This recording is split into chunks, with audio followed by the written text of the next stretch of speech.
வெள்ளி வணக்கம் நேற்று நிகழ்ச்சியில் இப்போது நாங்கள் கலந்துரையாடல் பகுதிக்குள் வந்திருக்கின்றோம்.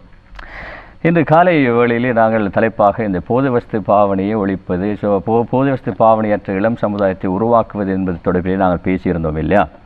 அதற்கு முக்கியமாக அடிப்படையாக அவர்களுக்கு சரியான கல்வி ஊட்டல் வழங்கப்பட வேண்டும்.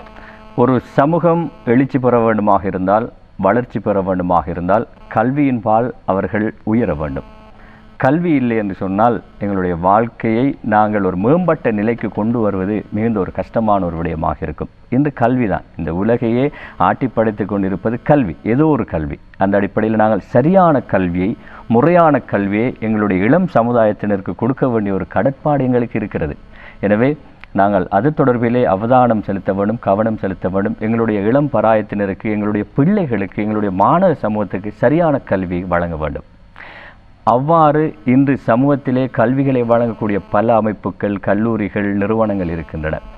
அந்த நிறுவனங்களுக்குள்ளே அடையாளப்படுத்தக்கூடிய, பேர் போன, அடையாளப்படுத்தி சொல்லக்கூடிய பல வரலாற்று சாதனைகளை கொண்டிருக்கின்ற முக்கியமான ஒரு கல்வி நிலையம் தொடர்பாக ஒரு கல்லூரி சம்பந்தமாகத்தான் எங்களுடைய இந்த கலந்துரையாடல் பகுதி அமையிருக்கிறது. இவர்கள் உலகளாவிய ரீதியில் பரந்த அளவிலே தங்களுடைய கல்வி சேவைகளை வழங்கி வருகிறார்கள்.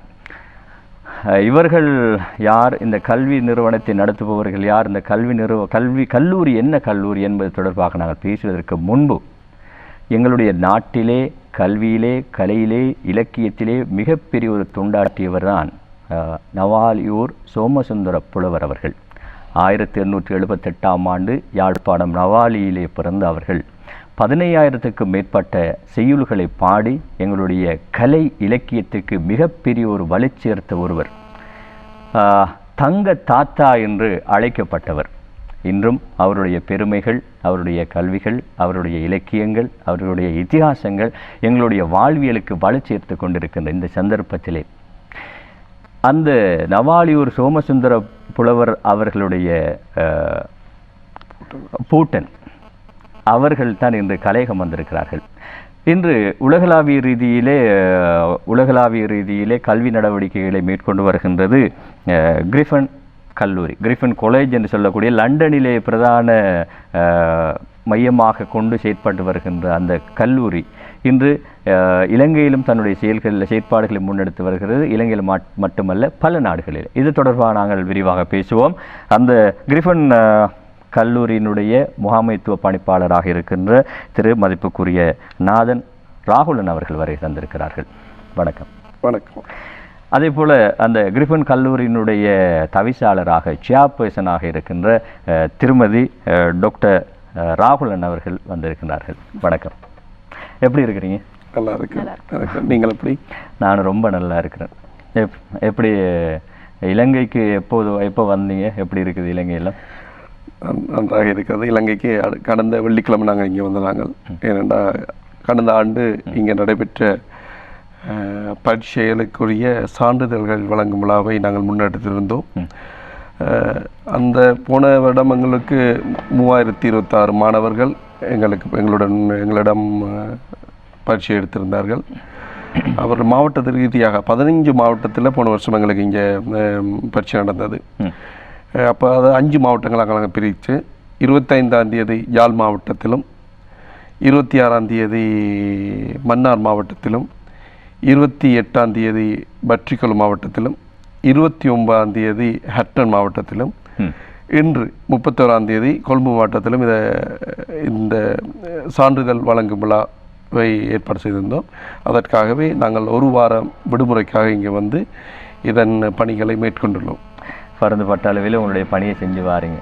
நான் ஆரம்பத்தில் சொன்னது போல் எங்களுடைய நாட்டை பொறுத்த அளவிலே இன்னும் கூட பேசப்படுபவர் செவாலியூர் சோமசுந்தர புலவர் அவர்கள்.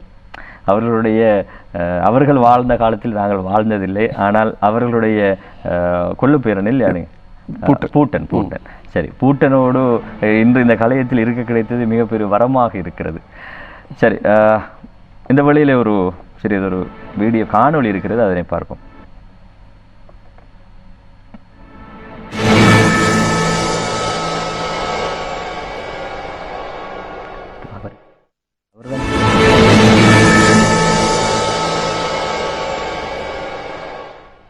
சரி, கிரிஃபன் கல்லூரி அதனுடைய சேர்மனாக இருக்கின்ற தவிசாளராக இருக்கின்ற திருமதி ராகுலன், டாக்டர் ராகுலன், நீங்கள் சொல்லுங்கள், இப்படி ஒரு கல்லூரியை தொடங்க வேண்டும் என்ற எண்ணம் ஏன் வந்தது? நீங்கள் எப்போ ஆரம்பிச்சிங்க? எத்தனை வருஷமாகுது ஆரம்பிச்சு? 2009ஆம் வருடம் நாங்கள் வந்து கிரிஃபின் காலேஜ் லண்டனோட அடிக்கலை போட்டோம். அதாவது நிறைய ஆர்கனைசேஷன்ஸ் லண்டனில் நிறைய ஆர்கனைசேஷன்ஸ் வந்து தங்களுக்கு தாங்களே வந்து சைன் பண்ணி கொடுத்து அந்த ஒரு சர்டிஃபிகேட்டுக்கு ஒரு அங்கீகாரம் இல்லாத ஒரு சர்டிஃபிகேட் கொடுத்துட்டு வந்தாங்க. அப்போது நாங்கள் ஒரு ரிசர்ச் மேற்கொண்டேன் நான். அதில் பார்க்கும்போது வெஸ்டர்ன் குவாலிஃபிகேஷன்ஸுக்கு கிரேட் 1லேருந்து கிரேட் 8 வரைக்கும் கிரெடிட் பாயிண்ட்ஸ் இருக்குது. அதாவது யூகாஸ் பாயிண்ட்ஸ்னு சொல்லுவாங்க. அங்கே 6, 7, 8 கிரேட்ஸுக்கு இருக்குது. அது என்ன பண்ணோன்னா நம்ம யூனிவர்சிட்டிக்கு போகும்போது கொஞ்சம் மார்க்ஸ் கம்மியாக இருக்கும்போது இது அந்த குழந்தைங்களுக்கு ஊக்கமாக கொடுக்கும். அந்த முறை வந்து வெஸ்டர்ன் குவாலிஃபிகேஷன்ஸில் இருந்துச்சு. அப்போ இந்தியன் கிளாசிக்கல் டான்ஸ் மியூசிக் இன்ஸ்ட்ருமெண்ட்ஸுக்கு அது இல்லை, அது இல்லவே இல்லை. அந்த மாதிரி ஒரு முயற்சியே எடுக்கப்படவில்லை. அங்கே யூகாஸ் பாயிண்ட்ஸுக்கு வந்து இந்தியன் கிளாசிக்கல் டான்ஸுக்கு அந்த ஒரு முயற்சி எடுக்கப்படவில்லை. ஆனால் நிறைய எக்ஸாம் போர்ட்ஸ் அங்கே இருந்தது. ஆனால் 30 வருஷமாகவும் அந்த எக்ஸாம் போர்ட்ஸ்லாம் இயங்கி கொண்டு தான் இருந்தது. ஆனால் அந்த பிள்ளைகளுக்கான தேவை அது வந்து பூர்த்தி செய்யப்படவில்லை. அப்போ நான் ஒரு ரிசர்ச் எடுத்து அதுக்கான ஒரு வழிமுறைகள் எல்லாம் பண்ணி ஸ்கீம் ஆஃப் ஒர்க்கும் சரி, மெட்டீரியல்ஸ் சிலபஸை ஃப்ரேம் ஒர்க் பண்ணேன், ஸ்பெசிஃபிகேஷன்ஸ் எழுதினேன், அதுக்குள்ள அசஸ்மெண்ட் மெட்டீரியல்ஸ்லாம் ரெடி பண்ணி புத்தகங்கள்லாம் எழுதினேன். கிரேட் 1லேருந்து கிரேட் 8 வரைக்கும் பரதநாட்டியத்துலேயும் வோக்கல் இன்ஸ்ட்ருமெண்ட்ஸுக்கும் புக்ஸ் எல்லாம் எழுதி என்னென்னலாம் தேவைகள், அதாவது வெஸ்டர்ன் குவாலிஃபிகேஷன்ஸ்க்கு தேவையான அத்தனை விதிமுறைகள் என்னென்ன இருக்கோ அது அப்படியே இந்தியன் கிளாசிக்கல் டான்ஸுக்கான விதிமுறையை கொண்டு வந்தேன். அது கொண்டு போய் கவர்மெண்ட் கிட்ட கொடுத்தேன். அப்போ நிறைய டைம் ரிஜெக்ட்ஸ் வந்தது எனக்கு. ஏன்னாக்க நாங்கள் செஞ்சு கொண்டு வந்த விதம் வித்தியாசம், வெஸ்டர்ன் குவாலிஃபிகேஷன்ஸ்க்கு வித்தியாசம். நாங்கள் எப்படி ஊரில் படித்தோமோ அந்த முறைகளை கொண்டு போய் கொடுத்ததுனால அவங்க ரிஜெக்ட் பண்ணாங்க. அதுக்கப்புறம் ஒரு கட்டத்தில் எல்லாம் சரி வரவு செஞ்சு 2019ஆம் வருஷம் எங்களுக்கு அங்கீகாரம் கிடைச்சிது. யூகாஸ் பாயிண்ட்ஸ் அந்த வருஷத்துலேருந்தே பிள்ளைகளுக்கெல்லாம் யூகாஸ் பாயிண்ட்ஸ் வந்து கிடைக்கப்பட்டது. இது வரைக்கும் அவைகளுக்கு நிறைய குழந்தைகள் வந்து இங்கே ஆர்கனைசேஷன் மூலமாக செஞ்சு கொண்டிருந்தோம். இது யூகேயில் நடைபெற்றது. இதே மாதிரி ஒவ்வொரு நாடுகளுக்கும் அந்த ஒரு லேக் இருந்தது. அப்போ நாங்கள் வந்து கனடாவில் இண்டிபெண்டன்ஸ் ஸ்கூலுக்கு பண்ணோம். மினிஸ்ட்ரி மூலமாக வந்து ட்ரை பண்ணி இண்டிபெண்டன்ஸ் ஸ்கூலை வந்து அமைச்சோம். அதே மாதிரி ஆஸ்திரேலியாவில், யூஎஸ்ஏயில் வந்து 56 பசிபிக் ஐலாண்ட்ஸ்லேயும் மினிஸ்ட்ரி ஊடாக தான் நாங்கள் செயல்பாடு செஞ்சு கொண்டிருக்கோம்.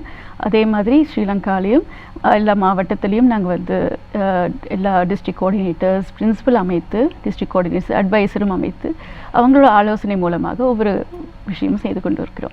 இப்போ எத்தனை நாடுகளில் உங்களுடைய கல்லூரி இருக்குது? 28 நாடுகளில் இருக்குது. 28 நாடு. ஒரு நாட்டில் ஒரு கல்லூரி அல்லது நாட்டுக்கு ஏற்ற வகையில் வித்தியாசப்படுதா? எல்லா நாடுகளும் கிரிஃபின் காலேஜ் லண்டன்ற பெயரில் தான் நாங்கள் வந்து அங்கீகாரம் எடுத்து செஞ்சு கொண்டிருக்கோம். எல்லா மினிஸ்ட்ரி ஊடாக தான் நாங்கள் வந்து ஒர்க் பண்ணி கொண்டிருக்கோம்.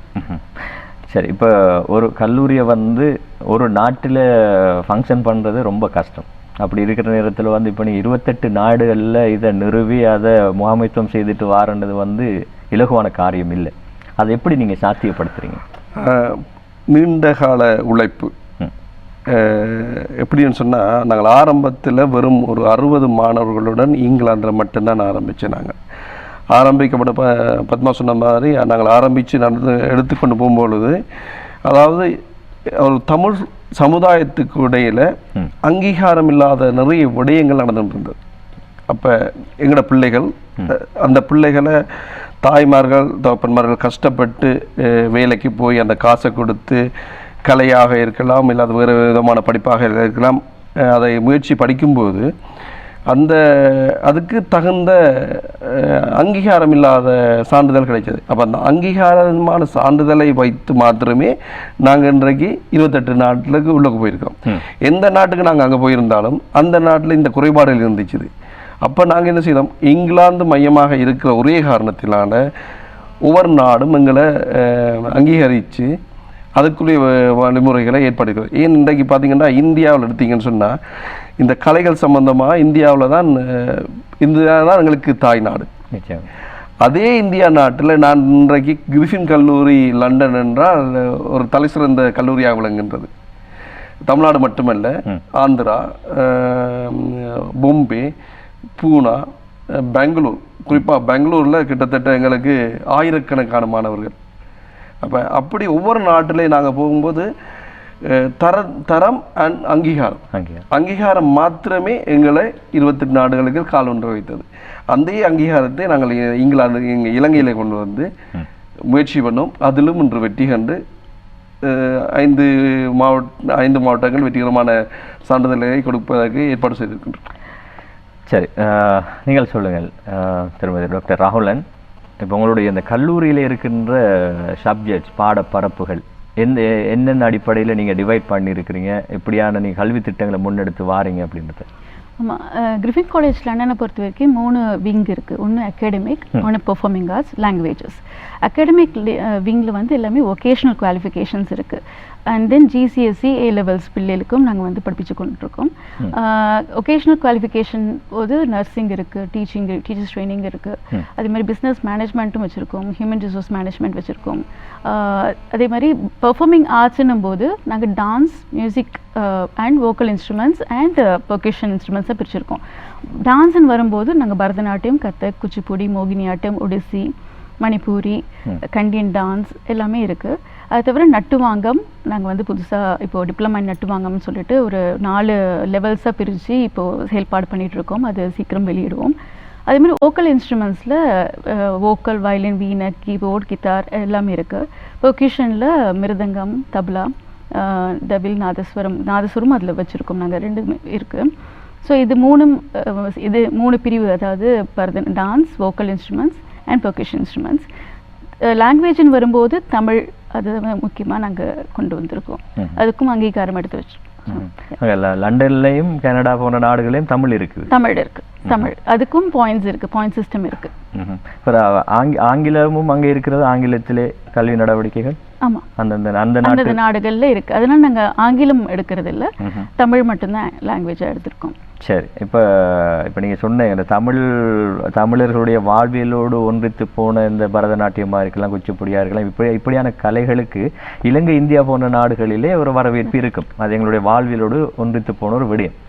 இது லண்டன், கனடா போன்ற மேலேத்திய நாடுகளிலே எந்த அளவுக்கு வரவேற்பு இருக்கிறது? வரவேற்பு இருக்குதான். ஏன்னா பேரண்ட்ஸ்க்கும் தெரியும், டீச்சர்ஸ்க்கும் தெரியும். எனக்கு இப்போது அந்த யூகாஸ் பாயிண்ட்ஸ்னு ஒரு விஷயம் இருக்கு இல்லையா, அது முக்கியம். ஏன்னா பிள்ளைகளோட யூனிவர்சிட்டி ப்ரோக்ரஷனுக்கு தேவைப்படுறது. அதனால அதில் நல்ல வரவேற்பு இருக்குது. கிரேட் 1லேருந்து கிரேட் 8 வரைக்கும், கிரேட் 1லேருந்து 5 வரைக்கும் அவங்களுக்கு கிரெடிட் பாயிண்ட்ஸ் கிடைக்கும். அதாவது 11+ ஒரு விஷயம் இருக்குது. அதுக்கு வந்து அவங்க கிரெடிட் பாயிண்ட்ஸ்க்கு யூஸ் பண்ணிடணும். 6, 7, 8 வந்து யூகாஸ் பாயிண்ட்ஸ்க்கு யூஸ் பண்ணணும். அதனால நல்ல வரவேற்பு இருக்குது பிள்ளைகளுக்கு. கிரிஃபின் கல்லூரியின் முகாமைத்துவ பணிப்பாளர் மதிப்புக்குரிய ராகுலன் அவர்களே, எங்களுடைய இலங்கையை பொறுத்தளவு இப்போ நீங்கள் உங்களோட கல்லூரியை பொறுத்தளவிலே 3 விங்ஸ் இருக்குது இல்லையா? அது இலங்கையிலேயும் அதை 3ஐயும் நீங்கள் செய்கிறீங்களா, இல்லாட்டி தனிப்பட்ட முறையில் இந்த நடனம்? இப்போ ஆரம்பத்தில் இப்போ வந்து பெர்ஃபார்மிங் ஆர்ட்ஸை தான் நாங்கள் எடுத்துகிட்டு வந்திருக்கிறோம். ஏன்னா இப்போ இலங்கை இப்போ எங்கள் கல்லூரியை பொறுத்த வரைக்கும் academic, language and performing arts. அப்போ அந்த அகாடமிக்னு எடுத்தீங்கன்னு சொன்னால் இங்கிலாந்தில் இருக்கிற அரசாங்க பள்ளிக்கூடங்களில் நடைபெறும் O level, A level அதே தேதியில் எங்கள் பாடசாலையில் நடைபெறுகிறது.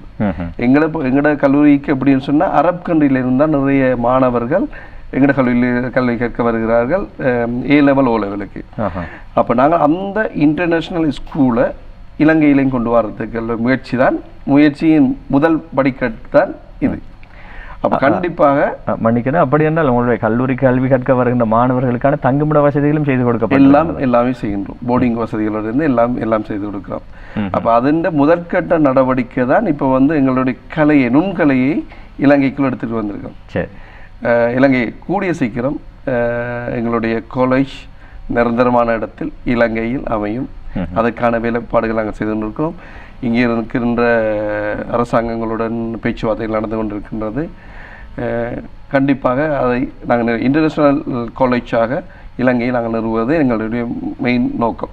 உங்களுடைய நோக்கம் நிறைவேற வேண்டும் என்று நாங்களும் வாழ்த்திக் கொள்கின்றோம். சரி, உங்களுடைய கல்லூரிக்கு மாணவர்களை உள்வாங்குகின்ற போது நிச்சயமாக ஏதோ ஒரு தகமை இருக்க வேண்டும். எல்லோரையும் இணைத்துக்கொள்ள முடியாது. அந்த அடிப்படையில் உங்களுடைய கல்லூரியிலே சேர்ந்து கற்க வேண்டுமா இருந்தால் அடிப்படையில் இருக்க வேண்டிய தகைமைகள், பேசிக் குவாலிஃபிகேஷன்ஸ் என்ன? நுண்கலையில் வந்து பார்த்தோன்னாக்கா கிரேட் 1, அதாவது ப்ரீ கிரேட்லேருந்தே நாங்கள் ஆரம்பிக்கிறோம். ப்ரீ கிரேடுக்கு தகமைகள்னு இல்லை, 3 வயசுலேருந்து 5 வயசு பிள்ளைகள் செய்யலாம். கிரேட் 1லேருந்து கிரேட் 6, அதாவது இங்கே வந்து கிரேட் 6 வரைக்கும் இருக்குது ஸ்ரீலங்காவில். அப்போது அந்த எங்களுக்கு பாடத்திட்டத்தில் என்னென்ன படிப்பிச்சிருக்காங்க, அதாவது இப்போ வேறு போர்டுலேருந்து எங்கள் போர்டுக்கு வராங்கன்னு வச்சுக்கோங்களேன். அப்போ அதுக்குரிய பாடத்திட்டத்தில் அதுக்கு முன்னாடி என்ன படிச்சிருக்காங்களோ அதுலேருந்து அவையில் வந்து அடுத்த கிரேடில் இந்த கிரிஃபின் காலேஜில் செய்யலாம். அது கிரேடட் எக்ஸாமுக்கு. அதே மாதிரி எங்களுக்கு அவை காற்றுகைன் இருக்குது, அது ஆற்றுகைன் டிப்ளமா இன் பெர்ஃபார்மன்ஸ்னு. அதுக்கு அவையில் வந்து கிரேட் 6 முடிச்சிருக்கணும். அதே மாதிரி A லெவல் முடிச்சிருந்தாலும் நாங்கள் வந்து அவங்களுக்கு 1 hour சோலோ பெர்ஃபார்மன்ஸான வாய்ப்பு நாங்கள் கொடுக்குறோம். அரங்கேற்றத்துக்கு ஈக்குவலாக இருக்கிற அவை காற்றுகை. அதுக்கு ஒரு இதுவும் டைட்டிலும் இருக்குது. இருக்குது நாட்டிய வளர்மணி, இசை வளர்மணி, வாத்திய வளர்மணின்ற பட்டமும் கொடுக்குறோம் நாங்கள். அதேமாதிரி டிப்ளமா, அதாவது கிரேட் 6 முடித்த பிள்ளைகளுக்கு நாட்டிய திலகம்ன்ற டிப்ளமா பட்டமும் கொடுக்குறோம். ஒவ்வொரு இதுவும் அவங்க முடிக்கும்பொழுது அவங்களுக்கு ஒரு டைட்டில் நாங்கள் வழங்குகிறோம். டைட்டில் வழங்குறதோட எதுவும் அவர்களுடைய தொழில் சார்ந்த ஒத்துழைப்புகளையும் வழங்குறீங்களா? அவங்களுக்கு ஜாப் எடுத்து கொடுக்குற விஷயங்கள் அப்படி? ஆமாம், அதோட விஷயங்களும் நடைபெற்று கொண்டிருக்குது. சரி, இப்போ நாங்கள் இலங்கையை மையப்படுத்தி பேசுவோமா இருந்தால் நீங்கள் நுண்கலையை, இந்த பெர்ஃபார்மிங் ஆர்ட்ஸை தான் நீங்கள் மையப்படுத்தி இங்கே ஆரம்பிச்சிருக்கிறீங்க.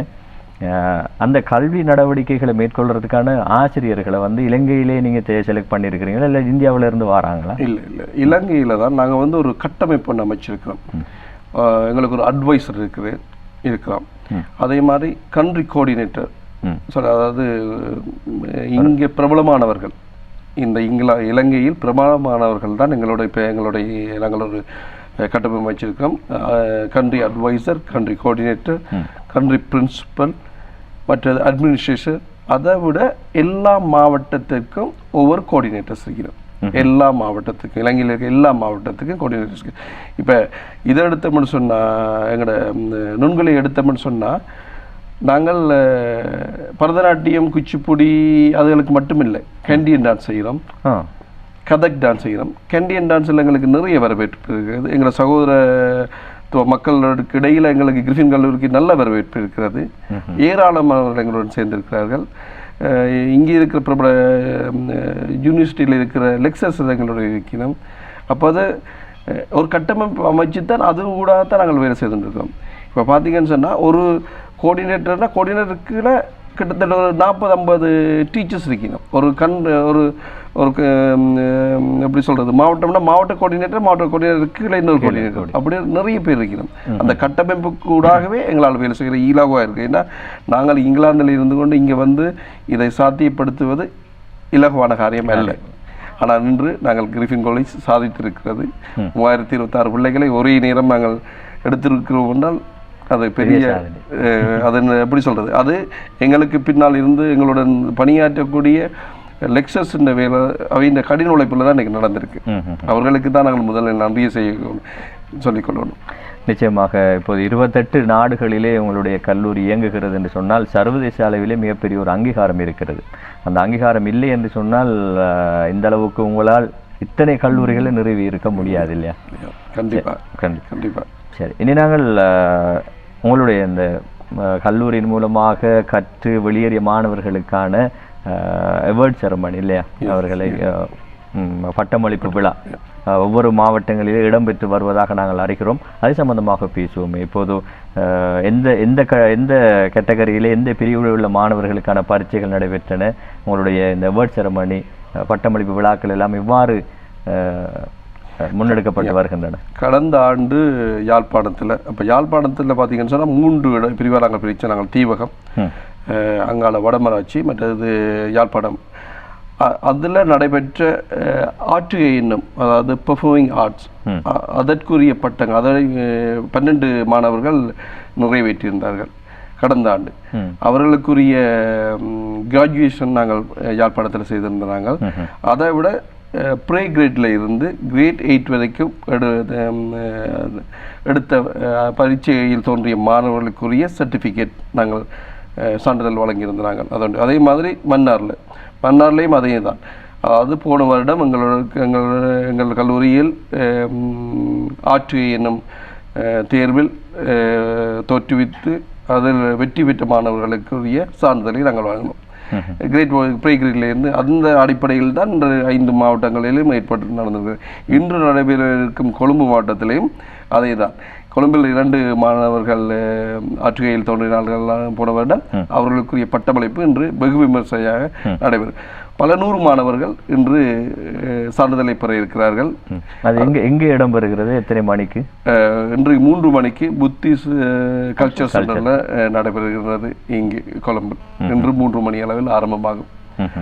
நிறைய பிரதம விருந்தினர்கள் வருகிறார்கள். அதை பங்கேற்க ஒவ்வொரு மாவட்டத்திலும் எங்களுக்கு பிரதம விருந்தினராக இங்கு அரசாங்க அதிபர்களாகவும் கல்லூரி சம்பந்தம், அதாவது பாடங்கள் சம்பந்தமாக இருக்கக்கூடியவர்கள் மாத்திரமே நாங்கள் அழைத்திருந்தோம். எங்களுக்கு நிறைய ஒத்துழைப்பு கொடுத்திருந்தார்கள். அந்த வகையில் மிக்க சந்தோஷம். இப்போ இப்படின்னு ஒவ்வொரு வருடமும் இப்படியான பட்டமளிப்பு விழாக்களை நீங்கள் செய்கிறீங்க? ஒவ்வொரு வருடமும் எல்லா நாடுகளிலும் செய்கின்றோம். எல்லா நாடுகளிலும். இங்கிலாந்தில் ஒவ்வொரு டிசம்பர் முதல் கிழமையும் வெகு விமர்சையாக 1500 மாணவர்களுக்கு மேல் எங்களிடம் பட்டங்களை பெறுவார்கள். அதில் எப்படின்னு சொன்னால் எல்லாருக்கும் பட்டம் கொடுக்கறது இல்லை. யாராவது டிஸ்டன்ஸ் அதிக மதிப்பெண் பெற்றிருக்கிறார்களோ அவர்களுக்கு மாத்திரமே பட்டங்கள் கொடுப்போம். அவர்களுக்கு மாத்திரமே மடியேற்றி நாங்கள் ட்ராஃபி கொடுக்குறாங்க. இப்போ அந்த வகையில் ஒவ்வொரு வருடம் எல்லா நாடுகளிலும் நடந்து வருகிறது. எல்லா நாடுகள்னு சொன்னால் இப்போ தமிழர்கள் இல்லாத கம்போடியா, ஜப்பான், ஆப்பிரிக்கா நாடுகள் கூட எங்களை கழிச்சிருக்கின்றது. சரியா? ஜப்பானில் எங்களுக்கு நிறைய வரவேற்பு இருக்கிறது. தமிழ் கலைக்கு ஜப்பானில் இருக்கிற ஒரு வரவேற்பு வேறு எந்த நாட்டிலையும் இல்லை. ஏன்னா அவ்வளவு அங்கே இருக்க மாணவர்கள் அதை கற்க வேண்டும் என்று சொல்லி பெரிய அதோடு இன்றைக்கு நாங்கள் அங்கேயும் கால் 5 வருடங்கள் ஆகிவிட்டது. கம்போடியா நாட்டில் ஒவ்வொரு நாடாக சுற்றிக்கிட்டு இருக்கிறீங்க. என் நோக்கம் எனது பூட்டனார் விட்டு சென்ற கலைக்காகவும் தமிழுக்காகவும் அந்த பணியை தொடர வேண்டும். என்னால் முடிந்தவரை கண்டிப்பாக அதை செய்வேன் என்று அந்த இதோடு பயணித்துக் கொண்டிருக்கின்றேன். என்னுடைய சோமசுந்தர புலவர் ஐயாவுடைய ரத்தம் இல்லையா? அப்படித்தான் சிந்திக்க தோணும். சரி, கொழும்புல இன்று இந்த பட்டமளிப்பு விழா இடம்பெறுகிறது. இதற்கு முன்பு இடம்பெற்ற பட்டமளிப்பு விழாக்கள் பற்றி சொல்லுங்கள் பத்மா ராகுலன் அவர்களே. டாக்டர், என்னன்னாக்கா முதலாக ஜஃப்னாவில் நடைபெற்றதில் இந்தியன் ஹை கமிஷனர் அங்கே தான் நடந்தது. அங்கே கல்ச்சுரல் ஆஃபீஸர் அவர் பிரதம விருந்தினராக வந்தார். மற்றும் அங்கே தலை சிறந்த எஜுகேஷ்னல் ஜோன்லேருந்தும் விருந்தினர்கள்லாம் வந்திருந்தாங்க. அதில் நிறைய பிள்ளைகள் வந்து ரொம்ப ஆர்வத்துடன் வந்து மேடை ஏறி புகைப்படங்கள்லாம் எடுத்து எங்களோட ரொம்ப ரொம்ப நேசமாக ஸ்நேகமாக இருந்து அது ஒரு வெற்றி வாகை. அவங்களுக்கு ஒரு புதுமையே இருக்குது. மற்றது வந்து அந்த கையில் வந்து அந்த சர்டிஃபிகேட் வாங்கும்போது அவங்க பட்ட அந்த மகிழ்ச்சி வந்து பெருமிதமாக இருந்தது. அது மாதிரி ஒவ்வொரு டிஸ்ட்ரிக்ட்டுக்கும் நாங்கள் வந்து ட்ராவல் பண்ணும்போது, அதை ஜஃப்னால முதல் நாள்னாக்கா அடுத்த நாள் மன்னாருக்கு போகணுன்னா அந்த பயணம் இருக்குது, ஒரு குறிப்பிட்ட ஹவர்ஸ் பயணங்கள். அது ஒரு களைப்பும் எங்களுக்கு வரல. ஏன்னா நாங்கள் எடுத்த காரியத்தை நன்றாக முடிக்கணும் என்ற ஒரு நோக்கோடு தான் நாங்கள் வந்து கடந்த 5-6 நாட்களாக பயணத்தை தொடர்ந்து போயிட்டுருக்கோம். இன்று கடைசியான அவார்ட் செரிமனி. கடவுள் புண்ணியத்தில் அதுவும் நன்றாக நடக்கும் என்ற நம்பிக்கை இருக்கிறது. முக்கியமாக இன்றைய இந்த பட்டமளிப்பு விழாவில் யாரெல்லாம் வந்து கலந்து கொள்ள இருக்கிறாங்க? பிரதம விருந்தினர்கள், அதிதிகள் அவையில் தலைசிறந்த, அதாவது தலைசிறந்த பல்கலைக்கழகத்திலிருந்து வைஸ் சான்சலர் மற்றும் டைரக்டர்ஸ், அதுக்கப்புறம் பெரிய கல்விமான்கள் தான் பங்கு பெற இருக்கிறேன். சரி, இப்போ இப்படியான ஒரு 28 நாட்டில் ஒரு கல்லூரியை, ஒரு காலேஜை வந்து இயங்க வைக்கிறது வந்து உண்மையாகவே ஒரு இலகுவான காரியம் இல்லை. அதுக்கு மிகப்பெரிய ஒரு பலம் இருக்கணும், பக்கபலமாக நிறைய பேர் இருக்கணும். இப்போ நீங்கள் கணவன் மனைவியாக இந்த இதில் மேல் மட்டத்திலிருந்து எல்லாத்தையும் செஞ்சுட்டு வாரீங்க. அடுத்த கட்டமாக உங்களுக்கு பக்கபலமாக இருக்கிறது யாரெல்லாம் இருக்கிறாங்க? எங்களை பொறுத்த வரைக்கும் பக்கபலமாக இருக்கிறது கண்ட்ரி கோஆர்டினேட்டர்ஸ், அந்தந்த நாட்டுக்குரிய. நாங்கள் எங்களுக்கு காலையில் 4 மணிக்கு ஆஸ்திரேலியாவிலேருந்து ஃபோன் வரும். ஏன்னா நாங்கள் வந்து லண்டனில் இருக்கக்கூடிய காலையில் 4 மணிக்கு வரும். இரவு 12 மணி வரைக்கும் எங்களுடைய ஃபோனை நாங்கள் ஆன்சர் பண்ணியே ஆகணும். ஏன்னா எல்லா கோஆர்டினேட்டர்ஸும் ஏதோ ஒரு தேவைக்காக அவருக்கு விடியல் மார்னிங் ஆன உடனே எங்களுக்கு கால் பண்ணிடும். எங்களுக்கு வேலை செய்கிறதுக்குன்னு சொல்லி எங்களோட ஆஃபீஸில் நிறைய பேர் ஒர்க் பண்ணினோம். அவை வந்து பார்க்குறது ஒன்லி அட்மின் ஒர்க். அதாவது மெயினான எல்லா விதமான தொடர்புகளையும் நாங்கள் எங்களுடைய வச்சு கொண்டிருக்கிறோம். காரணம் என்ன தெரியுமான்னா, சில கோஆர்டினேட்டர்ஸுக்கு சில விடயங்களை எங்களால் மாத்திரமே பூர்த்திப்படுத்த முடியும். அப்போ ஒவ்வொரு நாட்டிலையும் ஒவ்வொரு கோஆர்டினேட்டர்ஸ் இருக்கிறபடி இப்போ இங்கே பார்த்தீங்கன்னா இலங்கையை பார்த்தீங்கன்னா மிக சிறந்த தலை சிறந்த எல்லா மக்களுக்கும் தெரிந்த திருமதி வாசுகி ஜெகதீஸ்வரன் ஆசிரியர் எங்களோட இருக்கிறார். அதே மாதிரி எங்களுக்கு அட்வைசராக ஒவ்வொரு நாட்டிலையும் நாங்கள் அட்வைசர் வச்சுருக்கோம். அட்வைசர் பார்த்தீங்கன்னு சொன்னால் பரம்பரையாகவே நடனத்துறையில் தங்கள் குடும்பங்களை இணைத்து கொண்ட திருமதி சாந்தினி சிவனேசன் அம்மையார் இருக்கிறார்கள். அப்போ அதுக்கு பிறகு பார்த்தீங்கன்னு சொன்னால் டாக்டர் அருச்சலி கிருபைய ராஜா இருக்கு, அதாவது ஜாழ்ப்பாண பல்கலைக்கழகம். அதுக்கு பிறகு பார்த்தீங்கன்னு சொன்னால் அட்மின் ஒர்க் பார்க்குறதுக்கு டாக்டர் நிலாங்கா சொல்லி ஈஸ்டர்ன் யூனிவர்சிட்டியில இருந்து இருக்கு. இங்கே பார்த்தீங்கன்னா கொழும்பை பார்த்தீங்கன்னு சொன்னால் எங்களுக்கு ஹிந்துஸ்தான் இன்னைக்கு பொறுப்பாக இருக்கிறது உங்களுக்கெல்லாம் பிரபலமான டாக்டர் கோலித் சார், மற்றது டாக்டர் லங்கா மிஸ் கண்டியன் டான்ஸுக்கு பொறுப்பாக இருக்கிறது. அதே மாதிரி மஹிந்தா சார், அப்படி நிறைய தலை சிறந்த லெக்சர்ஸ் எங்களோட இருக்கிறோம். அப்போ அவைக்கு எல்லாரும் ஒவ்வொரு விதமான எங்களோட தொடர்பு கொள்ளும் ஒவ்வொரு நாட்டில் இருந்தும் நாங்கள் நேரடியாக அவர்களுடன் உரையாடி அதற்குரிய தேவையை எங்களுடைய அட்மின் டீமுக்கு கொடுத்து அவர்கள் பூர்த்தி செய்திருக்கிறார்கள். கடினம்தான், ஆனால் அது பழக்கப்பட்டு விட்டது. 15 வருடங்களாக நாங்கள் இது செய்கிறோம். 2009 ஆரம்பிக்கப்பட்டு 2019 ஆண்டுகளுக்கு அங்கீகாரப்பட்டு இன்று வரை நாங்கள் இதில் சோர்வடையவில்லை. நீங்கள் பார்த்தீங்கன்னா இங்கே நாங்கள் வளர்ந்த விதம் இங்கிலாந்தில் சொகுசாக இருந்திருப்போம். அப்படி இன்னும் ஒரு வாரத்தில் 5 மாவட்டங்கள் முடிப்பது என்பது கஷ்டம். ஆனால் அது எங்களுக்கு பழக்கப்பட்டு விட்டது. எல்லா நாடுகளிலும் நாங்கள் அதைத்தான் செய்வோம். என்னதான் எந்த நாட்டுக்கு போனாலும் 2 நாள் 3 நாளில் அதை முடித்து திரும்பி வந்துடுவோம். ஏன்னா எங்களுடைய அடுத்த வேலை அங்கே ரெடியாக இருக்கிறது. அப்போ அடுத்த நாட்டுக்குரிய வேலை ரெடியாகிறது. இன்று இப்படி உங்களோட கதை இன்னும் அரை மணி நேரத்தில் ஓமானுக்குரிய பரீட்சையை ஆரம்பிக்க வரும். அப்போ அது கூட வேறுபாடு அங்கே லண்டனில் நடைபெற்று கொண்டிருக்கிறது. நாங்கள் போய் அதை ஆரம்பித்து வைத்தாலே அதை கொண்டு போய் கொண்டிருப்பார்கள்.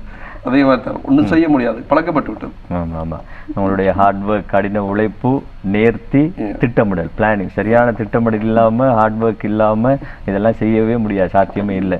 நீங்கள் ஆரம்பத்தில் சொல்கிற நேரம் 2019 ஆண்டு தான் உங்களுக்கு லண்டனில் முதல் அனுமதி கிடைச்சிது. அதுக்கு முதல் பெரிய சவால் நிறைய தோல்விகளை சந்திச்சிருக்கோம். நாங்கள் கடுமையான முயற்சியை தான் எடுத்தோம். இந்த நிலைமைக்கு நாங்கள் இப்போ இருக்கிறது நிலைமைக்கு வரத்துக்கு நிறைய தோல்விகளும் சவால்களும் மற்றும் துரோகங்கள் நிறையா நாங்கள் தாண்டி தான் வந்திருக்கோம். இந்த காலை வேளையில் நிகழ்ச்சி ஆரம்பிக்கின்ற போது நான் ஒரு சிந்தனையோடு ஆரம்பித்தோம். இன்று எடுத்துக்கொண்ட வசனம் சொல் சவால். நான் சொன்னது அந்த சவாலுக்குள்ளே வாசல் இருக்கிறது என்று நான் சொல்லியிருந்தேன்.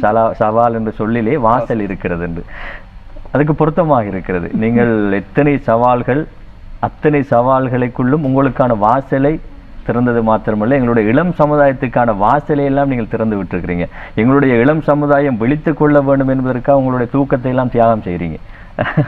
அப்படி இருக்கின்ற போது அதை ஆரம்பிப்பதற்கு முன்பு பல சவால்கள், இப்போது அதன் பின்பு அல்லது இப்போது நீங்கள் எதிர்நோக்குகின்ற மிகப்பெரிய சவால் அப்படின்னு சொன்னால் எதை சொல்லுவீங்க? இப்போ இலங்கையை பொறுத்தவரையில் 2022 ஆண்டு எங்களுடைய கல்லூரியை பெயரை பாவித்து பல மாவட்டங்களில் எக்ஸாம்ஸ் இருக்கிறோம். தெரியாது. அதே மாதிரி இப்போ பார்த்தீங்கன்னு சொன்னால் இப்பையும் சில பெயர்கள் எங்களுடைய கிளை நிறுவனம் என்று சொல்லி இது ஒன்று வதந்தி போய் கொண்டிருக்குது. நாங்கள் கிரிஃபின் காலேஜின் கிளை நிறுவனங்கள். கிரிஃபின் காலேஜை பொறுத்த வரைக்கும் அதுதான் பெரிய சவாலாக இருக்கிறது. ஏன்னா கிரிஃபின் காலேஜ் லண்டன் என்னும் ஒரு பெயருடன் 28 நாட்டில் நாங்கள் பயணித்துக் கொண்டிருக்கிறோம். எங்களுக்கு கிளைகள் கிடையாது, எங்களுக்கு ஏஜென்ட் கிடையாது. சரி, எங்களுக்கு இருப்பது எங்களுடைய கோஆர்டினேட்டர்ஸ், எங்களுடைய டீச்சர்ஸ், எங்களுடைய அட்வைசர். ஆனால் புதிதான எங்களுக்கு இலங்கையில் ஏற்பட்ட இந்த அனுபவம் தான் அது மிக பெரிய சவாலாக இருக்கிறது. மற்ற நாடுகளில் எப்படி தெரியுமா, இப்படியான சவால்களை நாங்கள் எதிர்கொள்ளவில்லை. எங்களுக்கு ஒரு கிளை நிறுவனம் இருக்குன்னு சொன்னால் மக்களை திசை திருப்புவதாக இருக்கிறது. அதை எப்படி கையாள வேண்டும்ன்றது அது மிகவும் கடினமான ஒரு செயல். அப்படி இருந்தும் நாங்கள் நேரடியாக மக்களிடம் வந்திருக்கின்றோம், நேரடியாக மக்களை தளத்தில் போய் பார்க்கின்றோம், மாணவர்களை பார்க்கின்றோம். அப்பொழுது அவர்களுக்கு அதன் தெளிவு கிடைக்கிறது. அப்போ எங்களுக்கு கொஞ்சம் நிம்மதி, ஓகே நாங்கள் சரியான இடத்தில் வந்திருக்கிறோம் என்று. அப்படியான சவால்கள் எங்களுக்கு. அதே மாதிரி இப்போ இங்கிலாந்து எடுத்தீங்கன்னு சொன்னால், இங்கிலாந்தில் நாங்கள் இதை ஆரம்பிக்கும் போது வெளியே எடுத்துகிட்டு வரும்போது எப்படி தெரியுமா, எங்கள் தமிழ் சமுதாயத்தில் ஒரு விடயம் இருக்கிறது. எங்களை எப்படியாவது ஒரு குறைகள் கூறி அதில் மக்களை திசை திருப்ப அதை நாங்கள் இல்லாமலாக்கி இன்று தலை நிமிர்ந்து நிற்கின்றோம். 28 நாடுகள் பெருமையாக இருக்கின்றது. இன்றைக்கு ஒரு தமிழருடைய நிறுவனம் 28 நாடுகள் பல ஆயிரம் மாணவர்களுடன் வெற்றி வகை சொல்லிக் கொண்டிருக்கிறது. அதாவது வெஸ்டர்ன் குவாலிஃபிகேஷன் ஈடாக எப்படி வெஸ்டர்ன் மியூசிக்கு அரசாங்கங்கள் நிறைய இருக்கிறது, அவர்களுக்கு ஈடாக இன்றைக்கு கிரிஃபின் காலேஜ் இருக்கிறது. அதை சாதித்திருக்கிறோம்.